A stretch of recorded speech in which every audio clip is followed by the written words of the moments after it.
Hi, my name is Carlson with AnimeOnLocation.tv. I'm here at Animatic 2021 with... Karielle Cosplay. So it's nice to meet you. So how'd you get started in the world of cosplay and entertainment?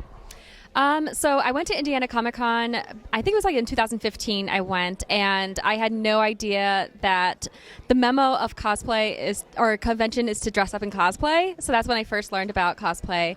I went and I'm like, oh my gosh, I'm so underwhelmed, underprepared for this. So when it was in 2017, I started cosplaying. My friend said that Hermione would be the easiest one for me, so I went ahead and did Hermione, and it just went crazy from there.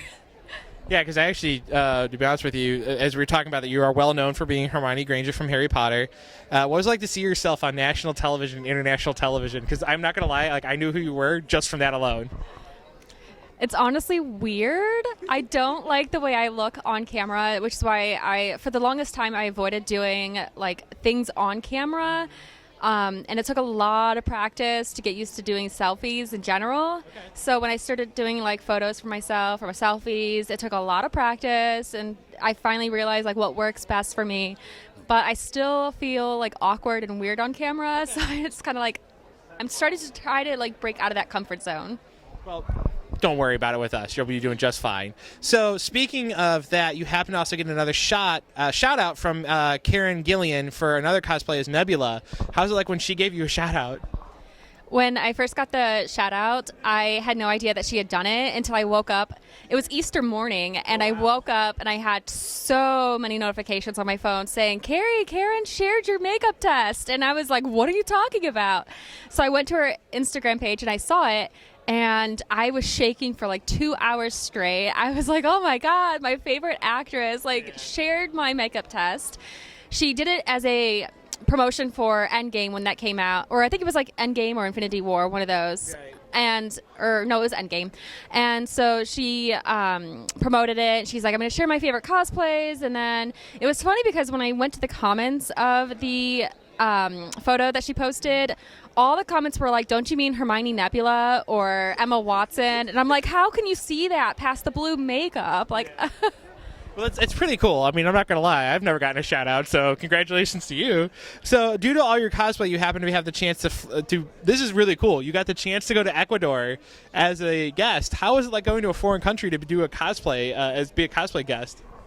It was my first time ever on a flight and my first time ever traveling out of the country. Wow. So I had never been on a plane before, and they were like, well, we can get you down here. We want to try to do a whole big Harry Potter thing, because it turns out that South America and Mexico, they're very big into Harry Potter. And so it was a whole different cultural difference. I took French in high school, so it's I had no language to know for Spanish. And so they actually had a translator for me, and yeah, it was insane, but it was so nice. Everyone was so welcoming, and I got to check out some of the Ecuador areas after the convention, which was pretty cool. Yeah, I mean, I've been out of the country once, but I've never gone that far south, so that's pretty cool. So due to your passion, you also have a TikTok that lets you interact with a lot of other various Harry Potter people and cosplayers. How much fun is it to work with them when you do those TikToks? It was pretty cool. Actually, my TikTok kind of blew up because of Harry Potter.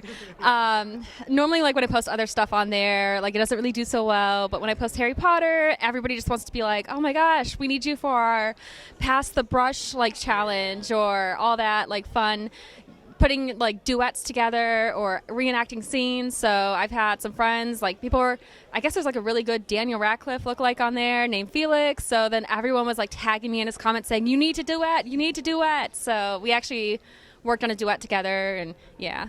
That must have been a lot of fun.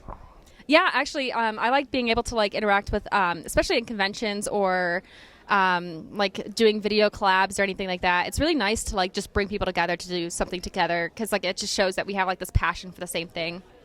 Awesome. So you also have a passion for comic book heroines. Which one is one of your favorite heroines, and what drew you to that heroine?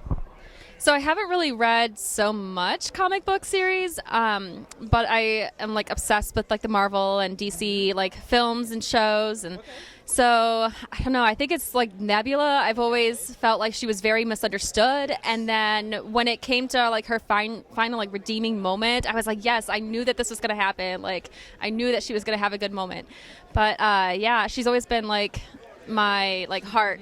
I love Nebula. Any other ladies? I've also taken a liking to Killer Frost but it's a lot of people were like, you should really do Killer Frost because you kind of look like Danielle Pennebaker, and I had like seen like some of The Flash, but I didn't finish watching it, so I started watching it, getting more into it. I'm not fully complete with The Flash yet, but I've done like a few seasons of it so far, and like I love seeing the Caitlin Snow and Killer Frost like interactions right now. So yeah. Awesome. So, are there any upcoming projects you want fans to know about at this time? I did recently just do a cameo appearance in Mudblood Part 2 on YouTube. So Mudblood Part 1 just hit 1 million views the other day on YouTube. That one I'm not really in, but Part 2, I got to make like a little brief moment in the film, and then for Part 3, they want me to work behind the scenes on a special character that I can't reveal, but I have to work on makeup for that and put my cosplay skills to it. I have a convention next weekend in Oklahoma. I think we're planning on doing another Ironton Wizard Fest. I just had another interview with Inside Edition for celebrity lookalike stuff. Yeah, there's like, I don't know, it seems to be like things are piling back up again now that the whole like pandemic's over, that everyone's just like, okay, let's pile this back on now. So there's all that. I think I might have a Texas convention in October, and yeah. Alrighty, now, is there any way that we can follow you online? We talked about you have an Instagram, Twitter, TikTok, and anywhere else. And then on top of that, what message would you like to leave your fans with?